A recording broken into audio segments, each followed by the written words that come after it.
Les podcasts du Figaro.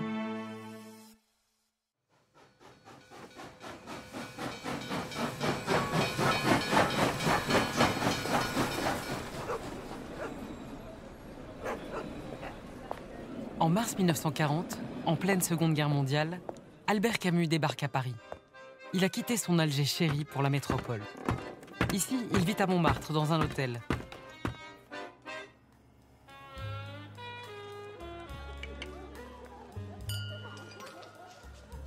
Francine n'est pas encore là, alors il drague des jeunes filles en soirée.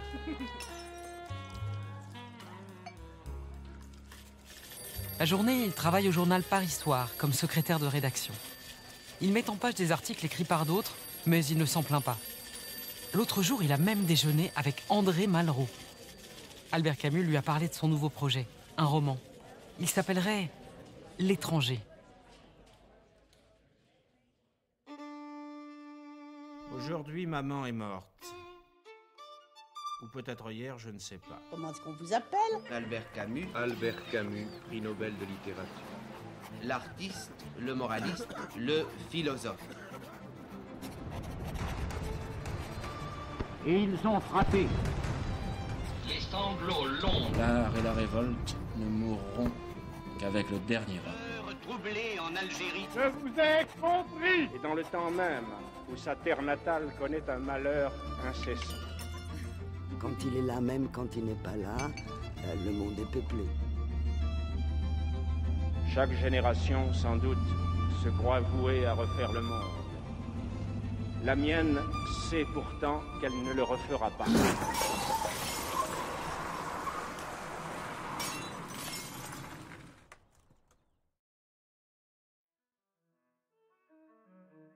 Bonjour et bienvenue dans ce nouvel épisode des Sagas du Figaro Histoire consacré à Albert Camus. Je suis Isabelle Schmitz, directrice adjointe de la rédaction du Figaro hors-série. Dans ce deuxième épisode, nous accueillerons l'auteur à Paris, où paraît L'étranger en avril 1942, sous l'occupation. Puis nous verrons comment Camus s'introduit dans les milieux de la résistance, accompagné de sa chère Maria Casares. Enfin, nous raconterons son éloignement progressif avec le communisme et l'intelligentsia parisienne, au sortir de la Seconde Guerre mondiale.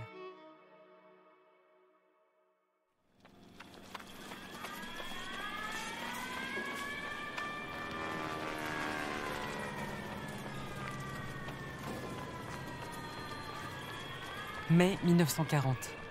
Camus est à Paris. L'Allemagne attaque la Hollande, puis la Belgique, et franchit la Meuse, direction Paris. Tout le monde fuit. Les journaux se replient sur Nantes, puis Clermont-Ferrand, Bordeaux, et enfin Lyon. Albert Camus suit. Et le 22 juin, l'armistice est signé. Je me suis adressé cette nuit à l'adversaire pour lui demander s'il est prêt à rechercher avec moi, entre soldats, après la lutte et dans l'honneur, les moyens de mettre un terme aux hostilités. À Lyon, Albert retrouve Francine. Ils s'y marient. Au même moment, Camus termine son fameux roman L'étranger et peaufine encore sa pièce de théâtre Caligula. Mais en janvier 1941, Paris Soir, le journal où il travaillait comme secrétaire de rédaction, le congédie. Il se retrouve sans emploi et sans argent. Il n'a plus qu'une solution, rentrer en Algérie, à Oran.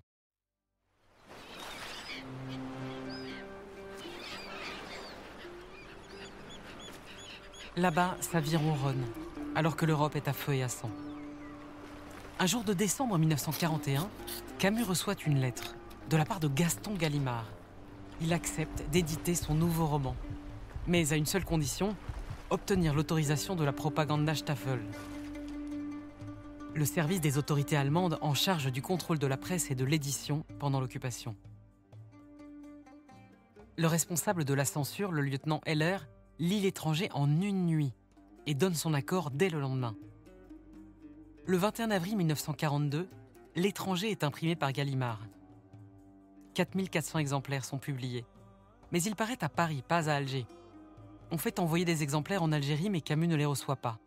Il n'a aucune idée de l'accueil réservé à son roman. Aujourd'hui, maman est morte. Ou peut-être hier, je ne sais pas. Lecture de L'étranger par Albert Camus. J'ai reçu un télégramme de l'asile. Mère décédée, enterrement demain, sentiment distingué. Cela ne veut rien dire, c'était peut-être hier. En plus, tout recommence. La tuberculose, les traitements, la souffrance. Il crache son sang. Albert Camus a 28 ans et lui, qui se croyait guéri, rechute. Juste quand l'étranger sort en librairie. Les médecins lui interdisent toute activité. Il doit s'économiser et surveiller son souffle si court. Interdiction de descendre sur la plage ou de profiter du soleil. Alors chaque jour, Albert marche vers la falaise d'Oran, sa promenade quotidienne. Il ne peut aller plus loin. Francine et lui demandent un laissez-passer pour la France. Ils aimeraient bien aller se reposer en altitude.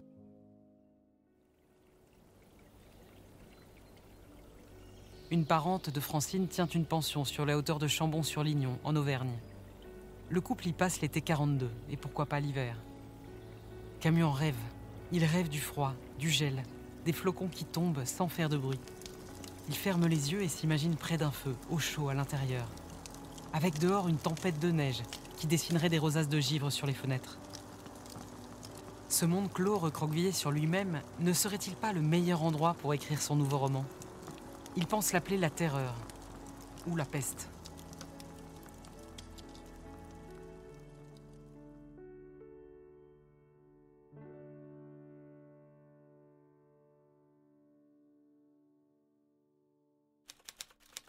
« 1944. Les résistants de Saint-Germain-des-Prés. »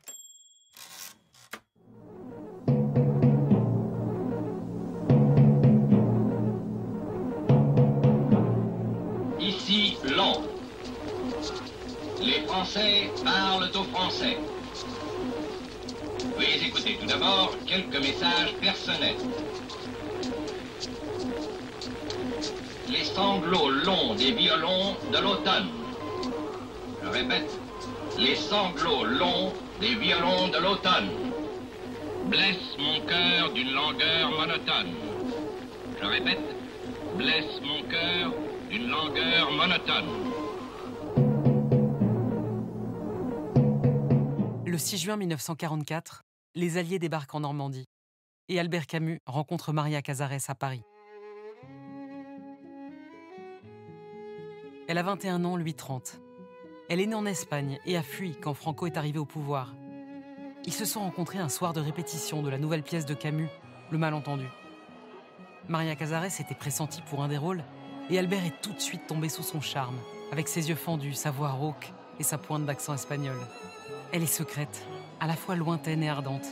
Il la surnomme Guerre et Paix.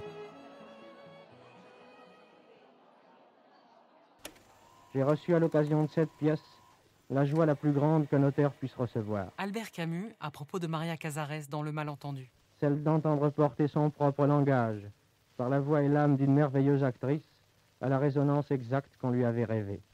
Cette joie que je dois à Maria Cazares me suffit tout à fait.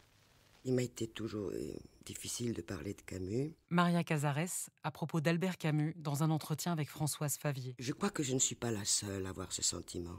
Je crois que c'est par ce sentiment de compassion, mais dans le sens souffrir avec, dans ce côté fraternel qu'il avait avec les êtres et dans son exigence. Devant lui, je crois que chacun était libéré de beaucoup de scories.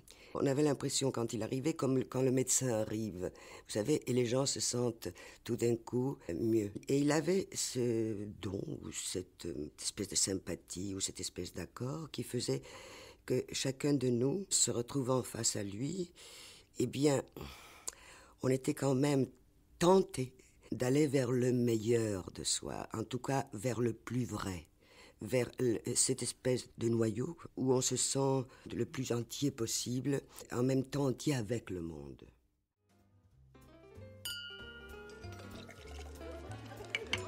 Ensemble, Albert et Maria arpentent Saint-Germain-des-Prés et ses boîtes de nuit, ses restaurants.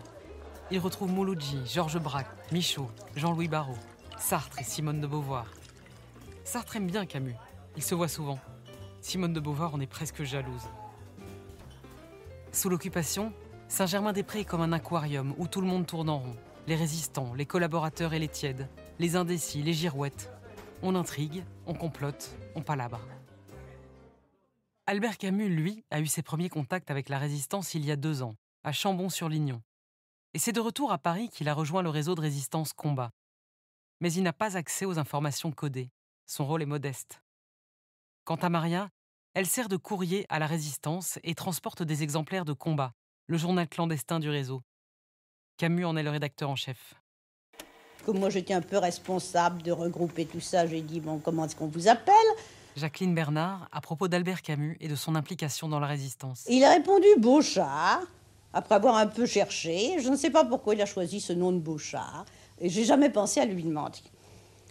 Alors à ce moment-là, c'était un garçon maigre, assez pâle, qui avait mauvaise mine. Il avait l'air sous-alimenté comme tout le monde. Il devait avoir l'air un peu plus sous-alimenté et il avait un peu plus mauvaise mine que les autres gens parce que beaucoup plus tard, j'ai appris qu'il était en mauvaise santé. Et il était habillé d'une façon minable comme tout le monde, mais enfin assez nettement minable, avec un vieil imperméable, comme ceux qu'il aimait toujours, parce qu'il portait toujours, je n'ai jamais vu Camus en par-dessus, son vêtement type, c'était l'imperméable. Et d'ailleurs, plus tard, on se moquait de lui, on disait qu'il faisait penser à Humphrey Bogart, ce qui te faisait rire. Sous les noms de Maté ou Beauchard, il signe des articles dans lesquels on aurait du mal à reconnaître le pacifiste qu'il fut au début de la guerre. Et par solidarité avec le mouvement, Camus et Maria Cazares participent tous les deux à quelques opérations risquées. Mais 12 jours après le débarquement, ils sont pris dans une rafle. Vite, Camus glisse une maquette du prochain numéro de Combat dans la poche de Maria. Les femmes ne sont pas fouillées. Ils finissent par être relâchés, mais d'autres membres du réseau sont arrêtés. Par précaution, Albert Camus part se cacher dans une maison à 60 km de Paris. La guerre est gagnée. Voici la victoire. C'est la victoire des Nations Unies et c'est la victoire de la France. En 1944, la France est libérée, mais déchirée après les traumatismes de l'occupation. Albert Camus se brouille avec l'écrivain François Mauriac, qui écrit dans les colonnes du Figaro.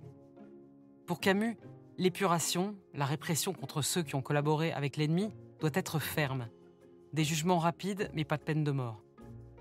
Pour Mauriac, l'épuration doit avoir lieu, mais pour réconcilier la France, pas pour se venger. Mais Camus se rend vite compte que les choses ne sont pas telles qu'il le souhaitait. Les comités d'épuration ont surgi comme des champignons après la pluie. Camus dénonce leurs procédures arbitraires, leurs verdicts incohérents, et reproche à l'épuration d'être devenue inique, écœurante, odieuse. Il signe aussi la demande de grâce pour les écrivains Robert Brasillac et Lucien Rebattet, condamnés à la peine de mort pour collaboration.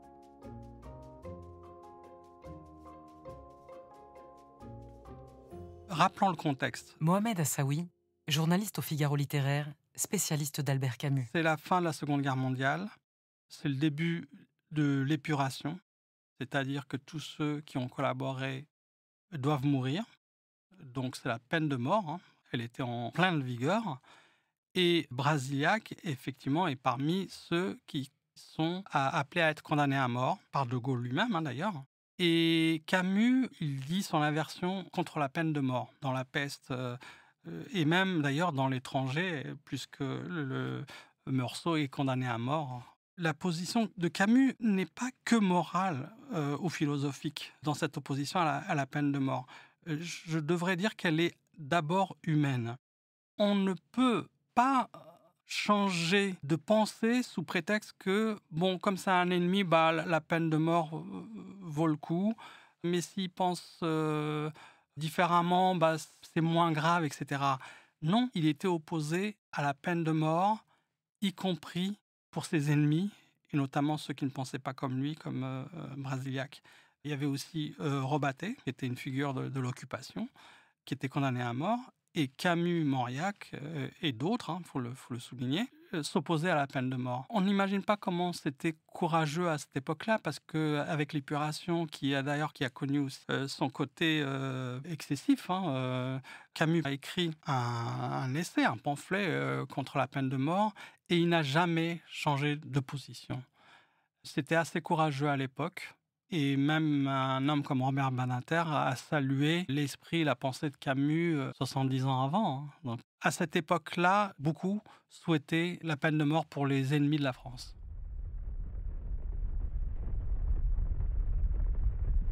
En 1945, Albert Camus exprime son horreur après le bombardement d'Hiroshima. Et il est le premier parmi les intellectuels de gauche à comprendre qu'à l'Est, un nouveau mal sévit et menace de se propager dans le monde entier.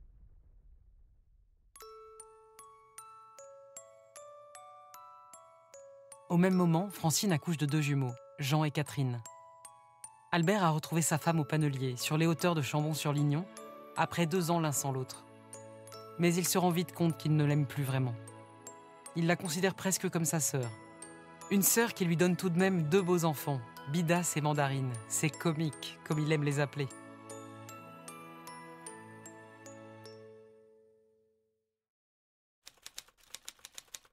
« 1947, le temps des amours. »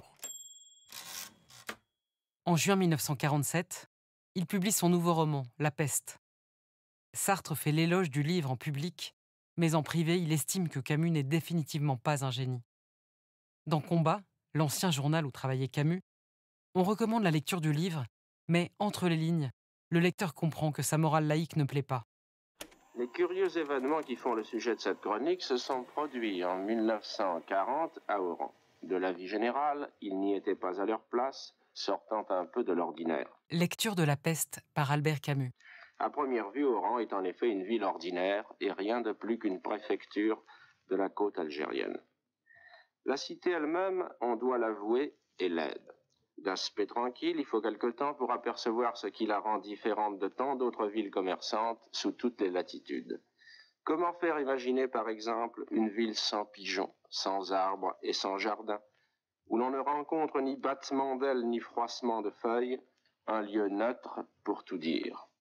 10 jours plus tard, le livre est déjà en rupture de stock et Gallimard en fait un nouveau tirage. C'est le premier grand succès de Camus. Jusqu'ici, il avait un nom à Paris en tant qu'homme de théâtre. Désormais, Albert Camus est un écrivain célèbre.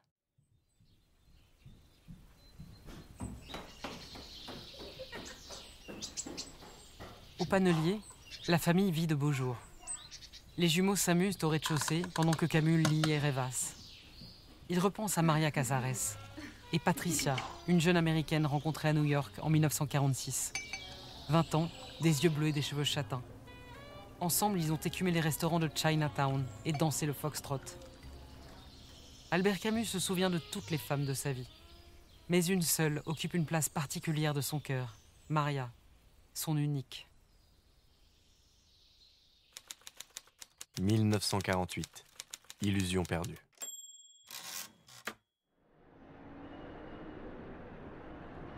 Trois ans après la fin de la Seconde Guerre mondiale, des grèves paralysent les mines et les usines françaises. Des troupes reviennent d'Allemagne pour se préparer à mater une éventuelle insurrection. À Berlin, Staline ordonne le blocus des secteurs occupés par les Américains, les Britanniques et les Français. En réponse, les Alliés mettent en place un pont aérien pour ravitailler les zones occidentales de l'ancienne capitale du Reich. À Paris, le 13 décembre 1948, a lieu un meeting du Rassemblement démocratique révolutionnaire, le RDR. C'est un parti politique créé il y a à peine 1 an, qui veut former une 3e force à gauche, plus révolutionnaire que le Parti socialiste et plus démocratique que le Parti communiste. À la tribune ce jour-là, Sartre, à côté d'André Breton et d'Albert Camus. 4000 personnes sont présentes. Le mot d'ordre, pour une internationale de l'esprit. Personne ne sait vraiment ce que ça veut dire, mais chacun interprète à sa façon. Et même si Camus n'adhère pas à ce parti, il suit cette mouvance qui veut réunir tous les hommes libres. Quelques mois plus tôt, Camus s'est lancé par voie de presse dans une polémique avec Emmanuel Dastier de la Vigerie, député et directeur du journal Libération. Surnommé le Marquis Rouge, Dastier défendait le communisme et sa patrie, l'URSS. Il accusait Camus de ne rien entendre au marxisme. Ce dernier répliquait « Nous ne serons jamais pour le socialisme des camps de concentration ». Camus ne se berce plus d'illusions. Il reproche aux élites du Parti communiste français de se taire, alors qu'ils savent qu'un régime policier règne en URSS. Camus refuse la violence. La fin ne justifie pas les moyens. Il n'a jamais eu la foi, mais pour lui, même sans Dieu, tout n'est pas permis. À la tribune, Albert Camus est applaudi. Il vient de déclarer qu'il vaut mieux se tromper en assassinant personne que d'avoir raison devant des charniers. Sartre esquisse un sourire. Il le trouve naïf. Camus et ses idées de 3e voie entre l'Est et l'Ouest, son projet de nouveau contrat social fondé sur l'honneur, ses rêves de Parlement international, Tout ça pour Sartre est terriblement utopique. Pour Sartre encore, les attaques des autorités soviétiques contre l'art moderne ou des poètes comme Anna Akhmatova ne sont que des accidents de parcours qui ne remettent pas en cause la révolution. Pour Camus, tout est lié.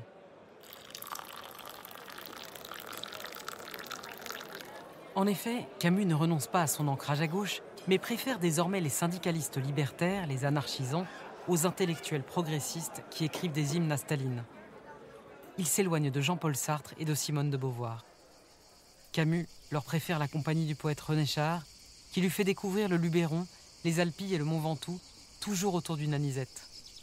En Provence, Albert retrouve un peu d'Alger. Mais il est souvent malade. Une grippe en cache une autre.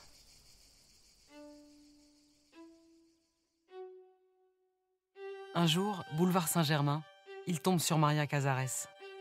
Un regard suffit à les bouleverser tous les deux. Ils décident de se revoir. Maria accepte que Francine soit la mère des enfants de l'homme qu'elle aime. Francine, elle, ne dit plus rien. Elle serre les dents. Albert et Maria s'aiment avec fureur. C'est à la même époque qu'Albert Camus entame un nouveau cycle. Après l'absurde, il s'attaque au thème de la révolte et publie en 1949 une pièce de théâtre intitulée Les Justes. Une œuvre éminemment politique sur le terrorisme et la liberté qu'il situe en 1905 à Moscou.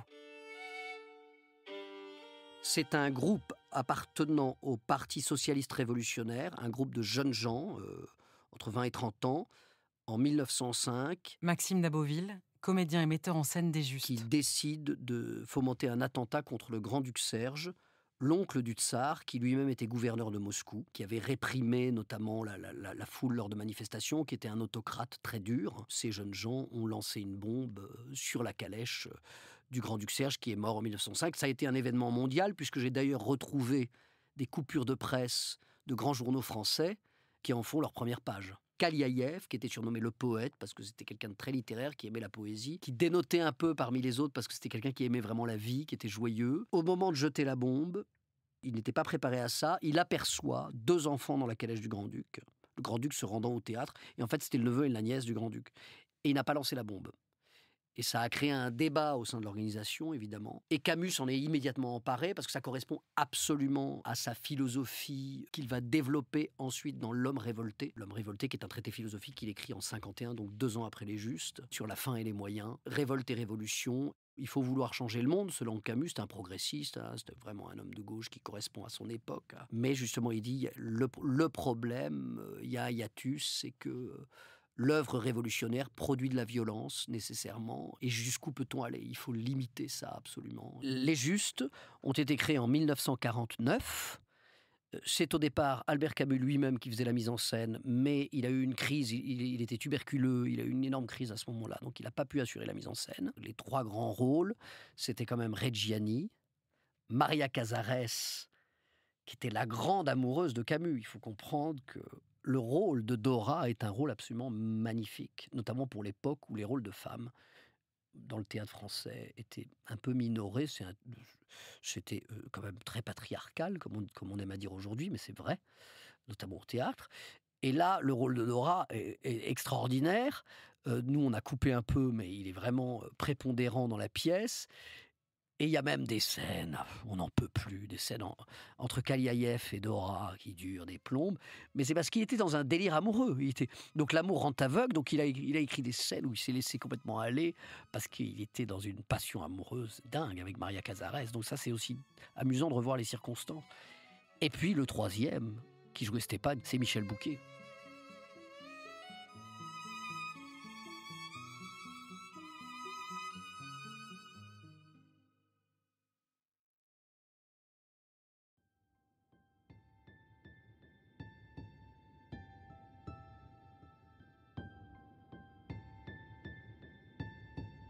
Merci d'avoir écouté ce 2e volet des sagas du Figaro Histoire consacré à Albert Camus.